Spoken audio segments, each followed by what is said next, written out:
صدر ذی وقار، حاضرین کرام اور افق علم کے درخشندہ ستاروں، آج کی معزز و محترم محفل میں جس موضوع پر مجھے اظہار خیال کرنے کی دعوت دی گئی ہے اس کے الفاظ ہیں اتحاد بین المسلمین۔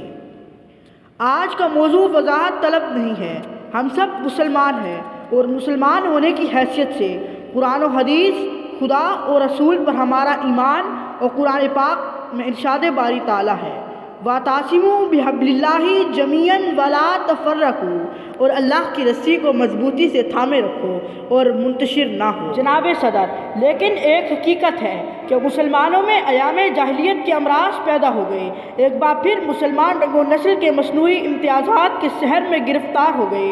ہم نے اسلامی تصور قومیت کو چھوڑ کر پھر مغربی تصور قومیت کو اختیار کر لیا اور ایک دوسرے کی پہچان جغرافیائی حدود کی مدد سے کرنے لگے ہیں۔ کوئی ایرانی ہے، کوئی یمنی، کوئی شامی ہے، کوئی مصری، کوئی افغانی ہے، کوئی افریقی، اور اسی بنا پر ہم سب تباہی و بربادی کا شکار ہو رہے ہیں۔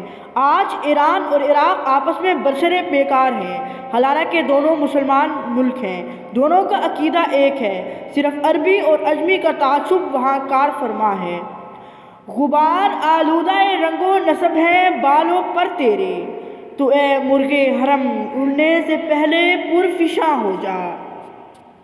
ذی وقار، انسانی خواہشات اور مادہ پرستی نے مسلمانوں کو مختلف گروہوں میں تقسیم کر دیا ہے۔ اس وقت مسلمان کا دشمن ہے۔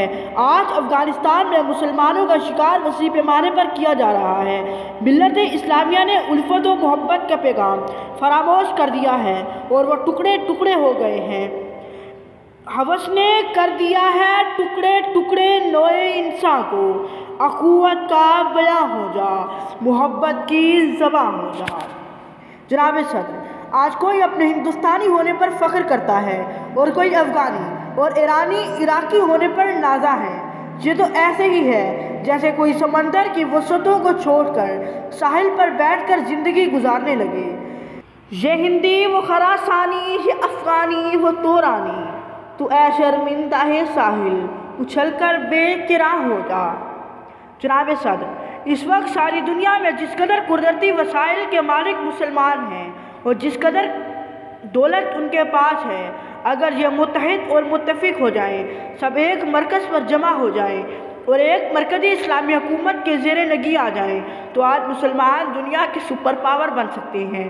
مسلمان ساری دنیا کی آبادی 1/3 ہیں، لیکن ضروری یہ ہے کہ مسلمان نیل کے ساحل سے لے کر خاک کا شگر تک متحد ہو جائیں۔ ایک ہوں مسلم حرم کی پاسبانی کے لیے، نیل کے ساحل سے لے کر تاب خاکے کا شگر۔ اگر مسلمان متحد ہو جائیں اور مصیبت کے وقت میں ایک دوسرے کے کام آنے لگیں تو غیر ملکی سیاسی غلبے سے نجات پا سکتے ہیں۔ اگر مسلمانوں میں اتحاد ہو جائے تو مسلمان ایک مشترکہ دفاعی نظام قائم کر سکتے ہیں۔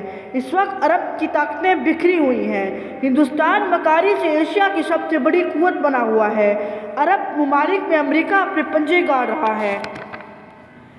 ابن زیاد اب بھی ہے شام و عراق میں، لیکن حسین کوئی نہیں یہ ملال ہے، اٹھتا ہے دل میں اب بھی اذانوں سے ولولہ، لیکن حرم میں کوئی مؤذن بلال نہیں۔